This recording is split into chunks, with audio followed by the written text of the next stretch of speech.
So without further delay, our guest speaker, Kimberly Ulmer. Thank you. Thank you all so much for being here. So this beautiful image is of this funky little island with a history that just lends itself to story. So I'm so excited to share that history with you. And again, my name is Kimberly. I'm the new executive director of the Penikese Island School. The Penikese Island School is a nonprofit with our shore office based here in Woods Hole, but all of our programming takes place out on Penikese Island. So before I begin, oh sugar, I went too fast. Before I begin, I wanted to orient everybody and just make sure everybody knows where Penikese is. So what is this place we're talking about? You kind of have to squint in this image to find her, but Penikese is this small 75-acre island located at the southwest end of that Elizabeth Island chain. I feel like people say Cape and Islands and they really mean Cape Cod, Martha's Vineyard, and Nantucket, and they kind of forget about this Elizabeth Island chain. So Cuttyhunk is probably the most well-known of those Elizabeth Islands. Penikese is located about 1 mile north of Cuttyhunk. If we look at an aerial view of the island, you can see that it's comprised of 2 main lobes connected by a very narrow isthmus. It's predominantly a grassland. It has predominantly rocky beaches, but a mix of sand and rock. Now it is mostly a grassland, but it was originally fully forested with pitch pine and cedar. You can see there's a small dock, a few structures, some walking trails, and it is now operated as a wildlife sanctuary and owned by the Commonwealth of Massachusetts. So Mass Wildlife uses Penikese as a nesting site for seabirds, both for gulls and predominantly their focus is on the roseate tern. So there's a mixed tern colony over here on this eastern lobe we call Tubbs Point. So a mixture of different tern species will nest all together in the colony, and there's a focus on the roseate tern because they're both federally and state endangered. So if I want to talk about the history of Penikese, I just have to start at the beginning. So 20,000 years ago, Penikese, much like Cape Cod and the rest of the island, joins us through glacial theory, through the Laurentide ice sheet, which pushed all sorts of mixtures of rocks and sediments, sand and clay and silt to this area. And when it retreated, it left behind this sort of jagged, irregular shoreline. And we're going to sort of revisit this idea of glacial theory when we fast forward to 1873. The first written record of Penikese comes from the year 1602 when Bartholomew Gosnold sailed in these waters. So Gosnold is he sort of gets the credit for discovering this area. He named Cape Cod due to the abundance of cod at the time. Thank you all so much for being here. So this beautiful image is of this funky little island with a history that just lends itself to story. So I'm so excited to share that history with you. And again, my name is Kimberly. I'm the new executive director of the Penikese Island School. The Penikese Island School is a nonprofit with our shore office based here in Woods Hole, but all of our programming takes place out on Penikese Island. So before I begin, oh sugar, I went too fast. Before I begin, I wanted to orient everybody and just make sure everybody knows where Penikese is. So what is this place we're talking about? You kind of have to squint in this image to find her, but Penikese is this small 75-acre island located at the southwest end of that Elizabeth Island chain. I feel like people say Cape and Islands and they really mean Cape Cod, Martha's Vineyard, and Nantucket, and they kind of forget about this Elizabeth Island chain. So Cuttyhunk is probably the most well-known of those Elizabeth Islands. Penikese is located about 1 mile north of Cuttyhunk. If we look at an aerial view of the island, you can see that it's comprised of 2 main lobes connected by a very narrow isthmus. It's predominantly a grassland. It has predominantly rocky beaches, but a mix of sand and rock. Now it is mostly a grassland, but it was originally fully forested with pitch pine and cedar. You can see there's a small dock, a few structures, some walking trails, and it is now operated as a wildlife sanctuary and owned by the Commonwealth of Massachusetts. So Mass Wildlife uses Penikese as a nesting site for seabirds, both for gulls and predominantly their focus is on the roseate tern. So there's a mixed tern colony over here on this eastern lobe we call Tubbs Point. So a mixture of different tern species will nest all together in the colony, and there's a focus on the roseate tern because they're both federally and state endangered.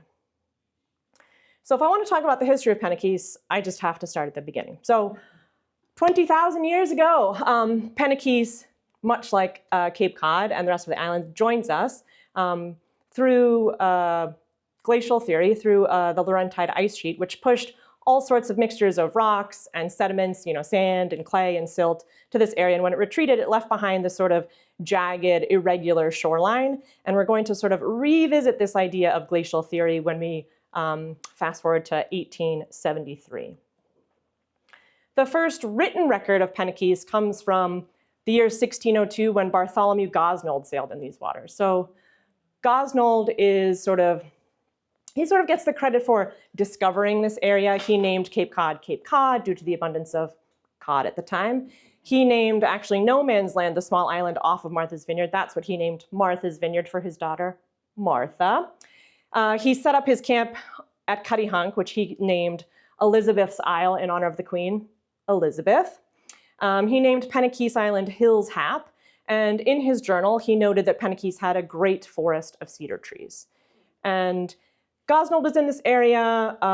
It was a sort of colonizing expedition. So he was exploring New England in search of new area for the English to establish new colonies. And he was only here for a few weeks before he returned to England.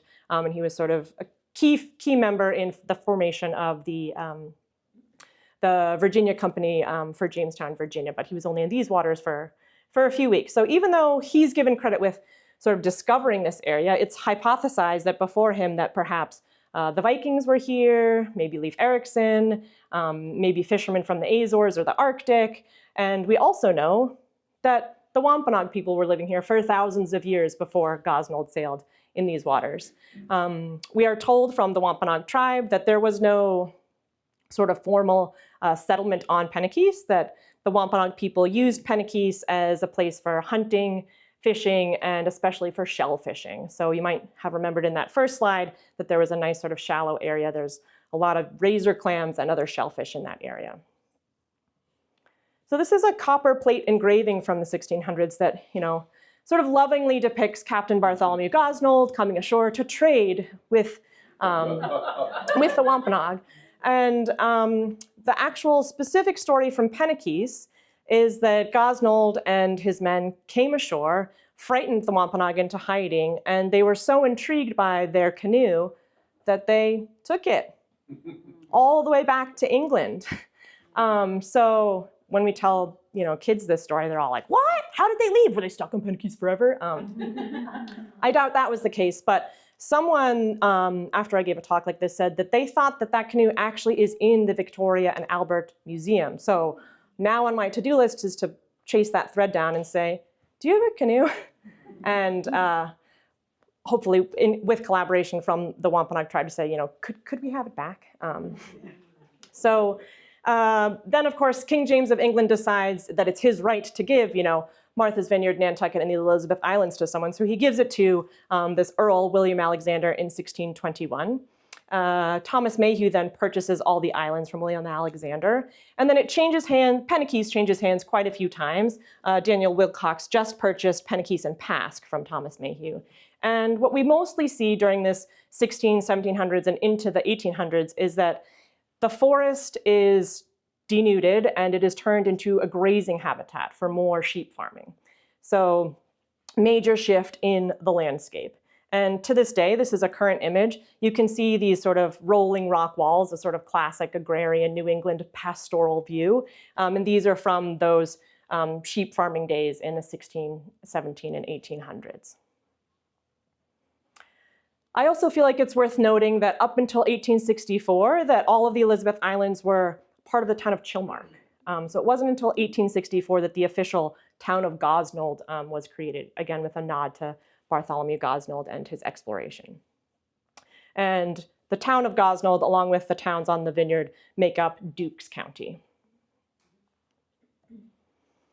So in 1873, we have a very short but a really impactful moment in Penikese's history. So this is when, as you saw, Penikese changed hands quite a few times, and it was currently in the hands of the gentleman on the far right with the sort of grand mustache.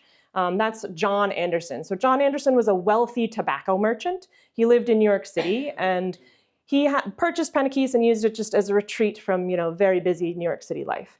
But he saw an ad in the paper, and he was a very philanthropically minded, wealthy individual. And he saw this ad from the more severe-looking gentleman on the left, Louis Agassiz, a sort of famed Harvard professor of geology.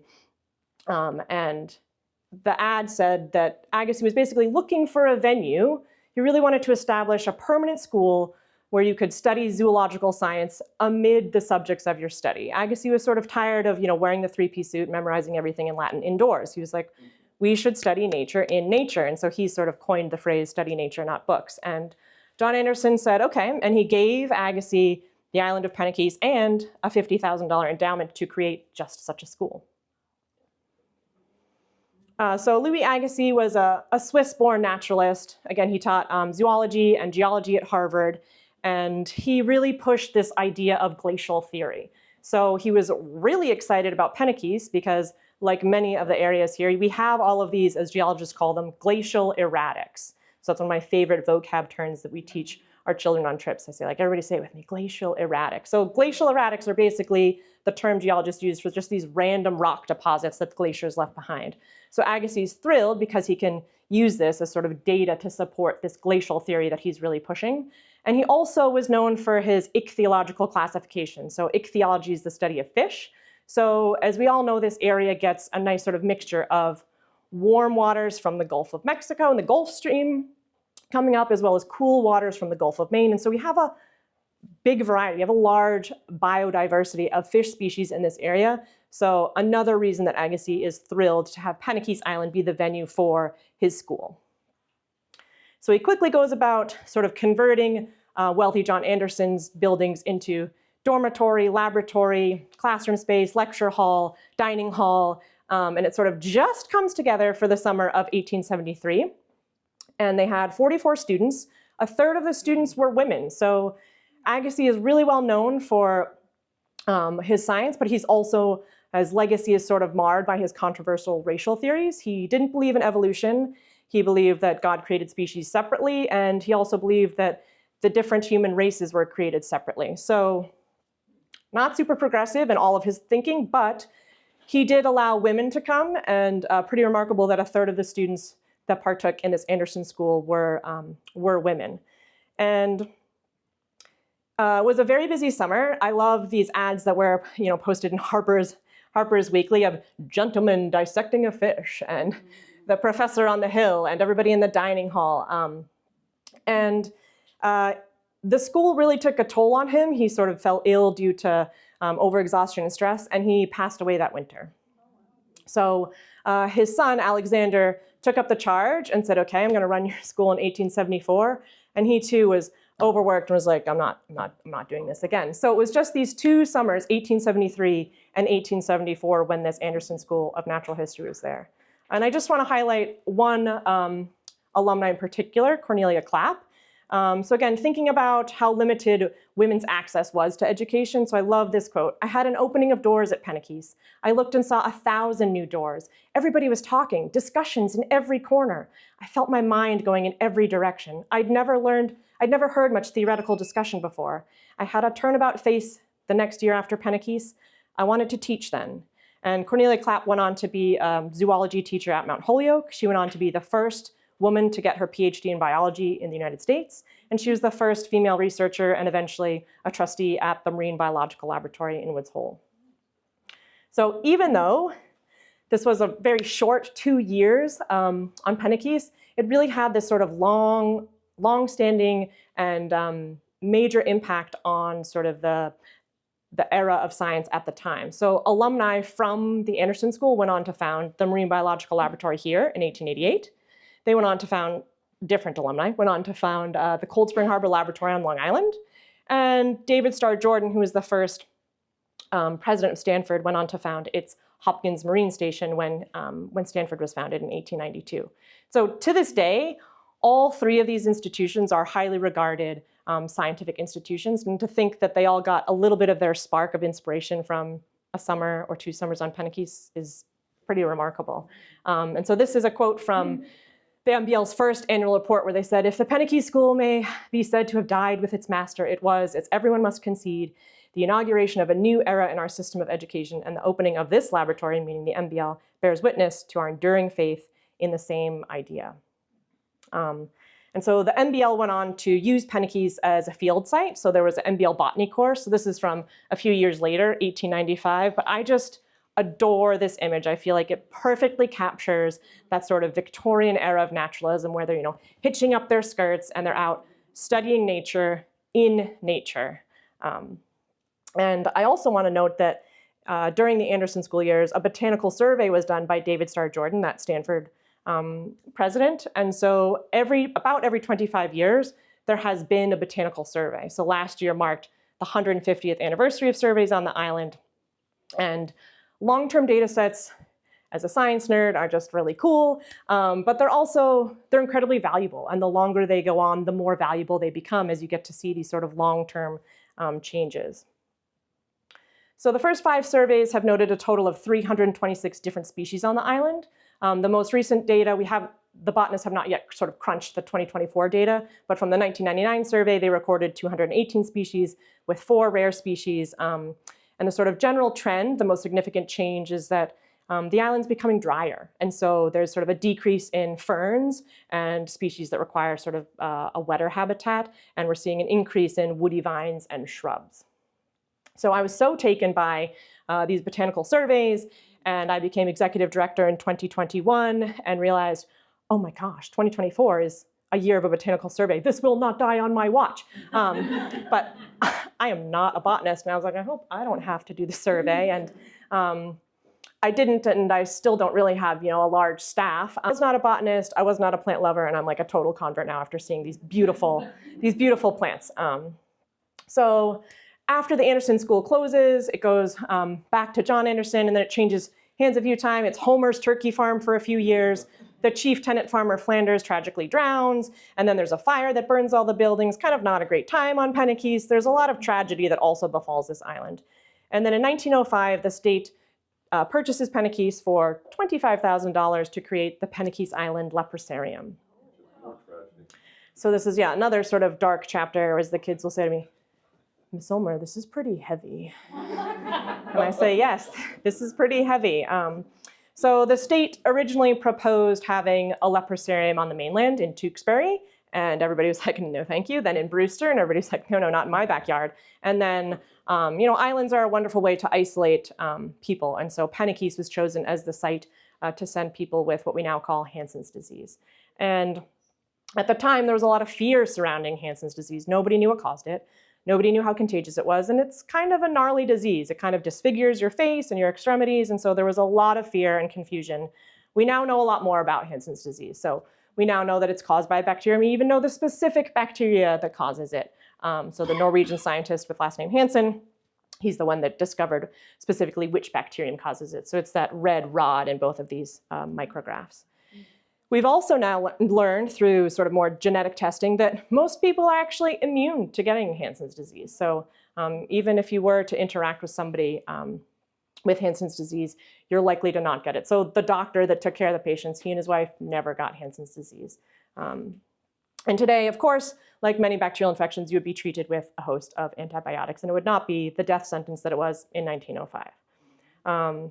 I do want to note, and I love to tell kids, that there is still Hansen's disease out there. In fact, there was an outbreak in Florida due to armadillos. So armadillos can both carry it and they can transmit it to humans. And so if you're in Florida or Texas or somewhere where there's armadillos, don't pick them up with your bare hands. For heaven's sake, put on some gloves. And I learned that red squirrels can also contract Hansen's disease, but they will not transmit it to humans. So for the first 2 years, there was a different doctor in charge of the leprosarium, Dr. Edmonds, and he was pretty severe. He restricted the patients to just 3 acres right around their cottage, and he resided on the clean side of the island, and there literally was a wrought iron gate to separate the infected side from the clean side. He was replaced 2 years later by Dr. Frank Parker and his wife Marion, and by all accounts, these two took wonderful care of their patients, both medically and just sort of like social and emotionally. Again, these patients were mostly sort of captured at immigration. So they're coming from other countries, they don't speak any English, and they're just shipped to Penikese without sort of even knowing why they're there, and basically to live out the rest of their lives. So the patients did some light farming. They kept a vegetable garden to feed themselves, but they also planted flowers. So to this day, daffodils will bloom along the foundations of their cottage walls, which is just so bittersweet. And again, I think Dr. Parker was really hoping to figure out, what causes this disease, to figure out a cure. He never made progress on that front. And his wife was really trying to just sort of improve their quality of life. They're completely ostracized from society. So she reached out to sort of New Bedford area, again, with a lot of the sort of whaling money and wealth, and had so many goods donated to the island. They had a record player. I think they had a piano donated. They got a Marconi radio donated for the youngest patient, Archie, who was only 16. And so he used to communicate with nearby ships using his Marconi radio. They had like a singing choir night. Again, just trying to give them, something to do other than stare at the birds and stare at Karihunk and wish you could escape. And one of the patients, Iwa Umezaki, a Japanese gentleman, actually did escape twice, hopped in a boat, rode to New Bedford, got on the train, made it to Boston, sent back to Penikese. And escaped again, I think, in New Bedford, was caught. There's a beautiful book of poems by Eve Rifka based on these leper patients, and one poem for each. I don't know a ton about all of the patients. The other story I like to touch on is Isabel Barros. So she came to the island pregnant, gave birth to a healthy baby, but because she was stuck on the island, he was taken from her and put into foster care in New Bedford. He grew up to be 90 years old, and some of the original Penikese Island School faculty met this gentleman.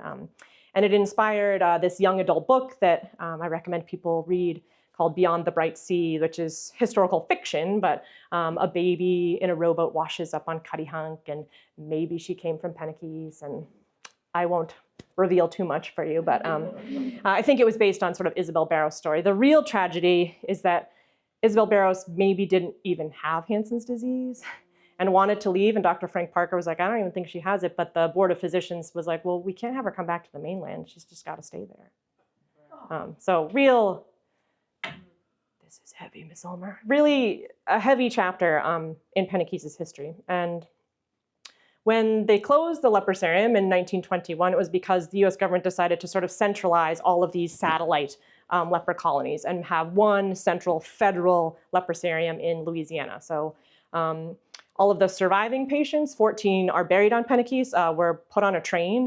And you can imagine people protested that train ride all the way to Carville, Louisiana. I'd love to visit Molokai. One of the Hawaiian islands was also a leper colony. Someday when Penikese's island school is very flush, can do that as a work trip. So when they closed the school, the leprosarium in 1921, they burned all the buildings. They even dynamited some of the buildings. Again, the fear of contagion was serious. So all that's left are the foundations, and then this was the laundry building. I'm not sure why it was not a wooden structure, but poured concrete, but it remains. And I love the beautiful lichens growing on it, because I can ask the kids, what's growing on the side of this structure. And the image on the right is the graveyard that's there. So in 1921, the leprosarium is closed and the island's for sale. Who wants to buy a former leper colony? Anyone? Any takers? So nobody goes for it. And so some people like to say the state gave it to the birds. So the state decides, okay, we'll just turn it into a wildlife sanctuary. And I think kind of comically, some of the species they chose were game birds like pheasants and grouse. They also chose the eastern cottontail, geese and ducks and terns. The pheasants and quail and grouse didn't do so well, but the eastern cottontails did great, and they were actually sort of exporting them off of Penikese back to the mainland for a while. We still have cottontails on the island, as well as the geese, the ducks, and the terns. In the 20s and 30s, there were caretakers there, sort of overseeing the rebuilding of these populations, but as we all know, the 1938 hurricane was pretty severe. That basically wiped out all of the structures on Penikese. And then in the 40s, Penikese's nearby sort of island called Gull Island and nomans were used as target practice, and so they became restricted areas. So this was sort of the end of having sort of caretakers or humans living on the island. it wasn't until the 1960s that the Buzzards Bay Tern Project really sort of took off. So this is a project run by the state, by the Mass Division of Fisheries and Wildlife, and they use 3 islands. So Penikese is one, and then Bird Island and Ram Island, which are across Buzzards Bay in the sort of Marion Mattapoisett area. So these 3 islands serve as sort of critical nesting habitat for, again, particularly this roseate tern. And it's estimated that about 45% of the Northeast population of this endangered bird, the roseate tern, nest on these 3 islands. So super critical to recovery efforts. And for those of you that don't know much about birds, just a little bit about terns. They're these small, beautiful, agile seabirds. They're a diving bird, so they'll dive and eat, small bait fish. So if you're a fisherman, you're usually chasing the terns because they know where the fish are. There's sort of just a comparison of the common tern versus the roseate tern. And during mating season, the roseate tern will often get this sort of blush rosy color on its chest. That's why it has the name roseate tern. So yes, they are endangered at both the state and the federal level. So why were the tern populations so decimated? Well, in part, their plumes were highly prized for decorating hats. And in part, their eggs were considered a delicacy. So I found an old ornithology journal, and I will just read. I took in one day in June, 1896, 182 eggs. A friend of mine gathered 295 in one day, and for the season, 900. So this is on Penikese and nearby Gull Island. So this is just on our tiny 75-acre island. People were taking hundreds of eggs a day. So you can imagine the kind of pressure the species was under to sort of procreate. So this is the data from the state from last year. There were about, again, they're all in pairs, so you can double that number for the number of breeding adults. There were about 1,700 common terns pairs, 18 roseate tern pairs, and occasionally we'll get an Arctic tern or a least tern. So it's like 3,000 terns flying around on that eastern lobe of the island. And of course, the island is not just terns. We have a very robust herring gull population, so about 1,400 herring gull pairs, about 300 blackback gull pairs, 14 egret, great egret, and 62 snow egret pairs, 20 glossy ibis, and my favorite pictured here, the American oyster catcher. We also have a variety of other small shore sanderlings and sandpipers, plovers, willets, killdeers. If you like birds, a bird sanctuary is a great place to come. But I thought I would just highlight some of last year's data. And I also want to note that storm petrels nest in some of those old sheep rock walls on Penikese. So in 1933, it was discovered the storm petrels were nesting there. And I guess some are also nesting on nomans. And so generally, the storm petrels nest like Gulf of Maine, so further north than here. So this is really special in the most southern site. I love the storm petrel because if you sleep on Penikese, the gulls talk even during the night. They're not like the songbirds. They don't totally shut up. And so you'll hear this sort of like, wah, wah, wah, wah, wah, wah, and if you get up at night and you hear this really cute sort of cozy, it's the storm petrels. And I like to picture like this cozy pair. So storm petrels, they're a seabird that's you basically never see. They're out to sea like their entire lives except for nesting. And even when they're nesting, they're out foraging. So they only come back at night. I've never seen one, but I like to picture them like sort of cuddled up in the wall together. I also want to mention eider ducks. So some of you might recognize this fellow, Phil Stanton. So eider ducks were only breeding in the Gulf of Maine. And Phil Stanton in the 70s had this real fear that if there was an oil spill in the Gulf of Maine, we could lose the entire eider population. So he thought we should try to establish another southern breeding colony. So he brought like 200 eider ducks down here to establish a southern breeding colony, and it worked. We have not a ton that breed on Penikese, maybe like 20 to 30 pairs that breed on Penikese, but from the Boston Harbor Islands all the way down to Rhode Island, eider ducks now breed in this area. And that's all thanks to Phil Stanton's work. I was wondering how they go. This guy. And again, prized for their plumage. So you might have heard of eider down. So eider down is like the warmest, best feathers for your down pillows, your down comforters, your down jackets. That's from these winter birds with the big beak, I always like to tell the kids.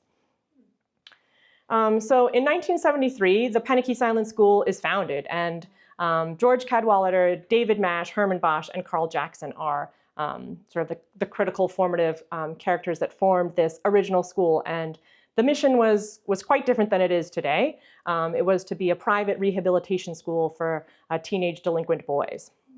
And the goal was to, teach and lead by example and to sort of model upstanding citizenship in this, very Spartan environment. And, there was nothing there. The hurricane had washed everything away. Nobody lived there. So the boys lived on a barge at the beginning, and they had to build the buildings. And so they learned about woodworking. Even once the structures were complete, they still did boat building, woodworking. The cook stove was wood-fired, so if you wanted to eat, you had to chop wood. To this day, we still heat all of the structures with wood stoves, so if you wanted to be warm, you had to chop wood. They had, this programming was year-round, so they had a garden, they had chickens, they had pigs, but the state funding for this eventually was not available, and there was some new leadership, and it sort of shifted to some substance abuse programming in the sort of early 2000s.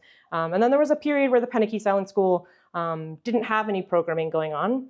And then in 2019, we shifted to our new mission of environmental education. So we're now focused on inspiring environmental stewardship and scientific curiosity. We need to be giving everyone access to these beautiful spaces.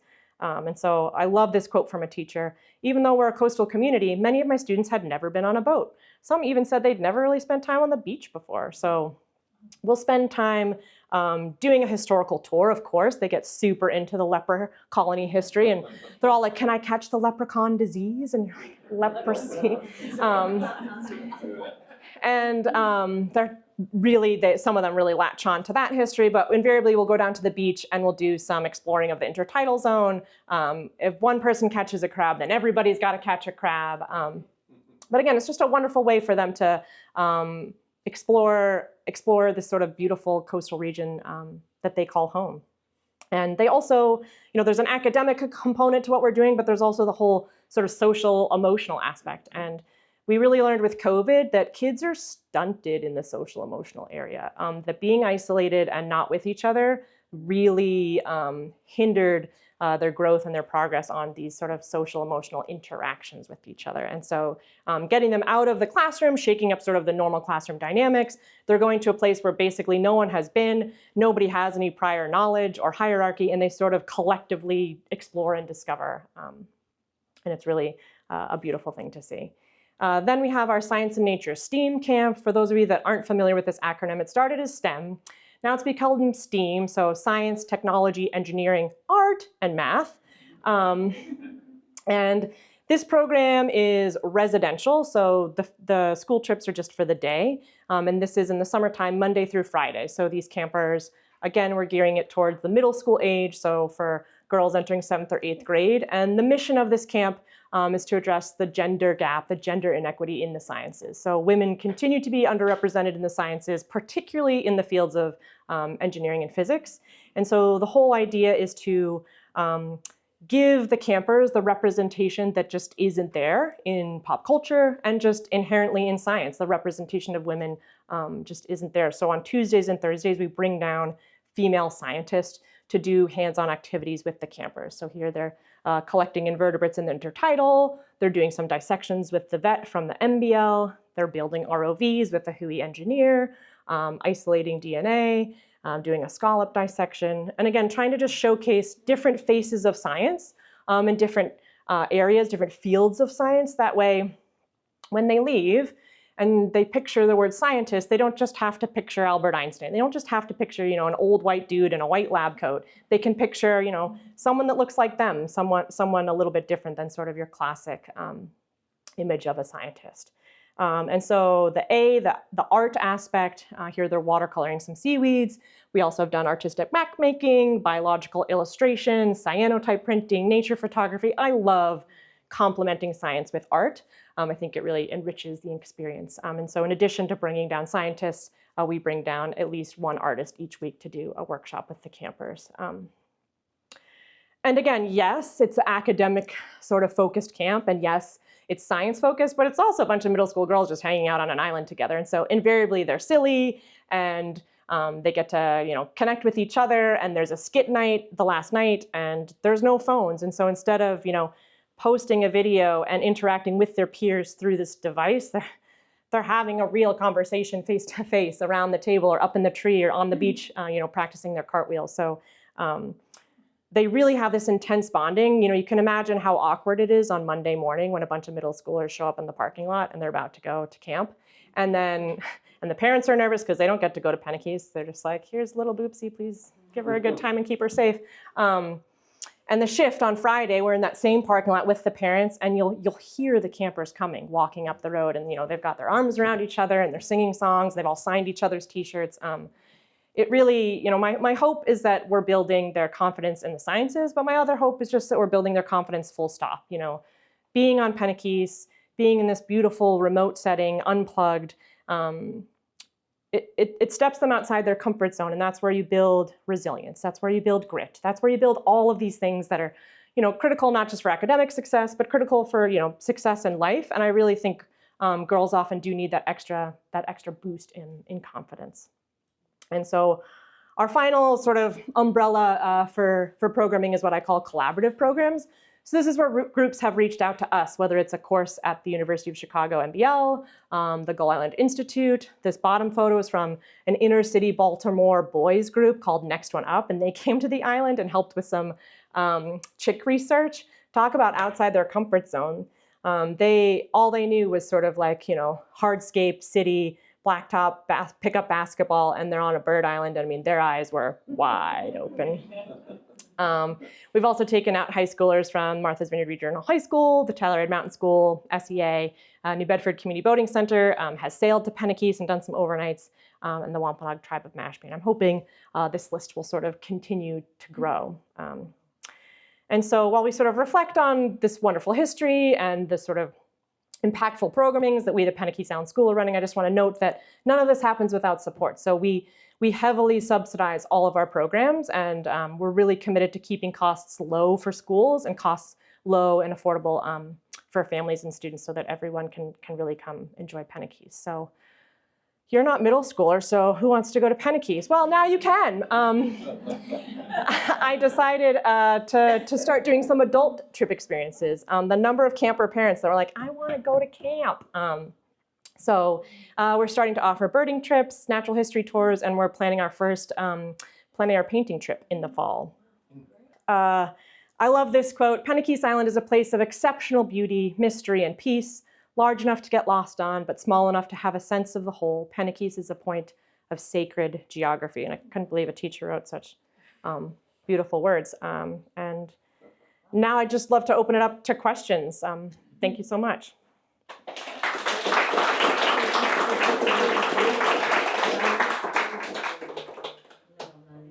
So do the girl campers stay in tents? No, so no camping allowed. So they stay in the main house. How old do you have to be invited to such a thing as a group? So I really like this middle school age, but we also host high school and undergraduates. I'm open to hosting adult groups. It's just the grant subsidies won't be there for adults. It's not quite as compelling. When you say it's for the kids, it's a little bit more compelling. Yeah. The only way to get here is at that dock, and how big of a boat can you? Yeah, so I guess I should just give a little bit more of an overview. So, Penikese Island is owned by the state. It's a wildlife sanctuary, so it's open during daylight hours to the public, but you have to get yourself there. We, the Penikese Island School, our campus is private. It's ours, as is the dock. So, we have our sign that says, dock at your own risk, hoping that legally covers us, and ask that you don't park where our vessel will be coming and going. And when visitors come, you have to sort of skirt our campus because we're trying to have this, wonderful bubble of you're on this island by yourself. So you'd sort of arrive, and then there's a walking trail that sort of skirts our campus, goes up to the top of the hill, goes around. The women's leper cottage was over here separate from the men, and then it sort of loops around, and the men's cottages in the hospital were here. This is that laundry building, and it loops back, and then there's sort of a straight trail out to the cemetery. And so the walking trails are open. Walking along the beaches is not. Neither is going out to tubs where the endangered terns are nesting. So during nesting season, which is when you generally want to go, May through October, it's pretty restricted access due to the nature of the island. And so part of the Penikese Island School's understanding with the state is that we provide an overnight presence during nesting season. So someone has to be out there to make sure that if someone shows up, as they invariably do with their Labrador Retriever, that we go, running down to the beach like, no dogs, and, or if they start having a campfire, we say, no fires, to remind them of the rules. But yes, anyone is welcome. That is the dock. As a captain and a lifelong mariner, the approach to Penikese is not necessarily like, easy. I kind of like this about it. The kids will always say, why are we going to Cuttyhunk? Because when the boat is headed this way, we head way wide before we turn and head to Penikese, because there's a sandbar and some rocks that really make the approach kind of treacherous, and it's very shallow. I mean, this sandbar is fully revealed at low tide. And for anchoring, there's lush eelgrass beds that don't make for a good anchor hold, and also you don't want to destroy that lovely habitat. So Cuttyhunk is a much better place for visiting, and we do get a lot of Cuttyhunk people that come over, in their little Zodiacs just to come walk around. And I think in the 70s, that was part of the original pitch for the school, was like, hey, we can sort of deter the Cuttyhunk rabble-rousers from partying on the beach and disturbing your birds, because we will be here year-round and we can interface with visitors. So that's, to this day, one of the tasks that we do for the state. Yeah, otherwise, if you don't have your own boat and you're not feeling like I've convinced you this would be a lovely, lovely destination, yes, you would have to join one of our programs to come visit. You had a question in the back. Okay. Yeah. You mentioned that the water bugs used it for shellfishing. Yeah. Is there still shellfishing? Yeah, what I noticed the most is the razor clams in this sandbar. So I went out there just with my, she was 2 at the time, with my daughter, and we were digging in the mud. And Cuttyhunk has an oyster farm, and they actually own the grant to farm off Penikese, and occasionally there'll be cages of oysters. I haven't noticed like a robust oyster bed, as they call it, in the area, but definitely, along the beach, your sort of classic quahogs and razor clams and bay scallops, jingle shells, periwinkles, whelks, channeled whelk, knobbed whelk. Who owns the oyster farm? Seth Garfield just sold it to one of his employees, whose name I don't know. Shouldn't Penikese own it? No, I mean, not necessarily. It's a business. In other words, it's a lot of work. It's a business, and so we would need to purchase the business, and I'm happy just running an educational nonprofit. My husband was an oyster farmer at one point, and that was a lot of dirty work. But yes, they don't use it regularly, and it'll be interesting to see if they end up using the waters more. They have periodically. When I worked for Tabor, part of the incoming freshman orientation was to sail on the Tabor Boy, which is this 90-foot schooner, and we would invariably anchor at Cuttyhunk, but come visit the oyster farm. And I remember coming over to Penikese and trying some oysters in these waters. So, yeah. Yes, great question. So there's a lens under the island. So we have a well, and I assume it's the same well that's been used for hundreds of years. And there's 2 structures you can't really see in this image. You can kind of see that's the lid of our modern cistern. And then at the top of the hill, there's 2 big, the kids will be like, is that where they threw the leprechauns? And you're like, the Hansen's disease patients? No. So there's these big brick water holding tank cisterns, and they actually were for salt water for the Anderson School. So, I say to the kids, the good thing about gravity is it's free and it's always turned on. So the MBL to this day, they'll pump seawater up to the roof of Lily and then let it gravity feed to the aquaria. So that was the model that was used on Penikese. I'm not sure what they used to pump the water up the hill. They needed, some sort of, I don't know if it was a steam-powered pump or whatever, but there are these 2 big saltwater relics of saltwater tanks that fed aquaria that were down in those Anderson School laboratory spaces. How do you get the kids to go from Woods Hole or Falmouth to Penikese? Do you have We do. The school, yes, the school owns a vessel, and so we can take like 24 passengers on it, and so we have captains that drive it. You're looking at one of the captains. And the oceanographic has generously let the school keep a boat in one of the slips. It's right by the drawbridge. And so when they redo that whole structure, hopefully they still look kindly on the Penikese Island School. Our boat's name is the Richard Edwards, just to throw out some jaws, because I don't know if you all know this. There's this classic photo. If you're not familiar with it, you've got to just find it somewhere. It's of Dick Edwards, Richard Edwards, who was recruited as a dynamite expert for when they blow up the shark in Jaws. And so there's a picture of him with dynamite sticks in his teeth inside the Bruce, the shark. And so he worked for the oceanographic, and he was sort of integral in the 70s to the original founding of the school. And so our current vessel is named for him. I emailed the state and I said, we found what we think is an arrowhead. Can we keep it? Because the rules are that you can't take anything. And I was thrilled that the teacher was from the Martha's Vineyard Charter School, and I guess he has a knack for finding artifacts on the vineyard. And I would have walked right by. I mean, it looks sort of like a rock. It's dark. It's on the shelf in my office, and I'm hoping I can put it in a shadow box and use it as sort of a teaching moment. But other than that, I haven't heard of any sort of relics or no shell middens. So I don't know how prolific the shell fishing was. And again, if it was fully forested, it was probably like just quite a different place at that time. And again, it's like a little bit out of the way. But again, like, why do the cutty hunkers come here? What's more fun than a small exclusive island? A smaller, more exclusive island. So like, if their home base is up in Aquina, like Martha's Vineyard's cool, but like the Elizabeth Islands are cooler. I don't really know, but I like to picture sort of like a couple of young Wampanoag, hopping in a canoe and being like, let's go to Penikese for the weekend. I would have wanted to do that. So. Was it all associated with the guano factory in that production? Actually, there was a fish oil sort of moment on Penikese, and Bariah Manchester was his name. He was selling fish oil to the guano factory people, but beyond that, no. They didn't come get guano over on the... They did not come harvest guano, no. And now I wish someone would come harvest the geese guano. Oh, yeah. The geese are a real nuisance. And they're not endangered, so I don't feel for them the way. The tern's fine. The terns can poop wherever they want. They're having a tough time, and we owe that to them. But yeah. I went to Penikese a couple of times with the Mass Audubon on a donor.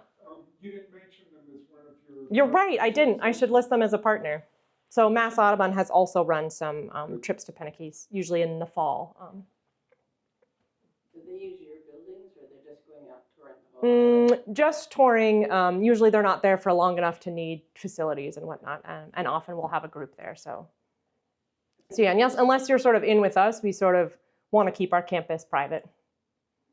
And are you doing solar? Yeah, so there is a solar array on the roof, which needs an upgrade. It's in our sort of memorandum with the state that we won't use real lights, and we won't use any lights on the exterior of the buildings. Again, to sort of keep the disturbance down for the birds. A couple of questions. How many are on the staff, and what is in the building on Woods Hole Road? Yeah, so the shore office on Woods Hole Road that you might have noticed, it's sort of like, I don't know, 3 buildings up from the library, is sort of like our base camps. Like when you hike Everest, you gotta have base camp where you like get organized. So it serves as both, meeting space, conference space for our board meetings, office space for myself, and then sort of base camp with, big fridge and freezer to store food. We'll bring everything off the island for the depths of winter, like generators, the AED, any sort of sensitive things. It's a much larger building than we need. It also has a parking lot out back, which is nice for when we have a birding trip or the campers getting dropped off. But it's also totally critical and essential to what we need. I would love to be able to rent out space. The town, it's zoned residential, and so we are allowed to rent out 2 residential units. If we use one room as sort of like the bunk room for our staff. If the weather's bad or on the weekends, our camp counselors stay there. So it's used, and some of it is also just got camp supplies stored in it over the winter. So it's not a heavily used space, and I have one board member who's always saying like, why don't we do classes and at the shore office and use the shore office more? And I'm like, nobody wants to learn here. Everybody wants to go out here. So I think it will mostly continue to be sort of shore support. And in terms of staff, there's myself, and then we have 2 boat captains. The summer staff for camp are seasonal, so we'll hire 5 staff, 2 stewards, as I call them, and then 3 camp counselors that are college age. And then I usually have 2, sometimes 3 educators for our school trips in September, October, May, and June. But yeah, we're a pretty small organization. I am in the process of hiring someone to join me as a full-time year-round staff member, which I'm thrilled about. But now, of course, I also need to find the funding to be able to pay her salary. So double-edged sword there. But yeah, this is new mission, new to the organization. So it's been slow to grow, but I'm excited. I feel like I'm finally on the upswing of that exponential growth curve, and I really feel like part of the reason I'm giving talks such as this is to educate the public as to who we are and what we do. People are still like Pekinese, and they still just. That's what your phone will also autocorrect Penikese to. So people are still just learning about what this island is and where it is, and people have been like, "Is this a Boston Harbor island?" So just educating people about Penikese as a whole, and then it's really, cool history, and then this botanical sort of survey, and that really neat history, and its ties to these other scientific institutions, and then of course needing to sort of spread the word about who the Penikese Island School is and what we do, so that people A, know we exist, or B, know that we are no longer doing troubled boys, or that we're no longer defunct. I mean, there were a few years where there was no programming, and so I think a lot of people are like, the Penikese Island School is like, it doesn't do anything anymore. So I'm trying to shout it from the rooftops. We're here, and we're doing good work, doing environmental education. So Well, thank you, Kimberly. thank you.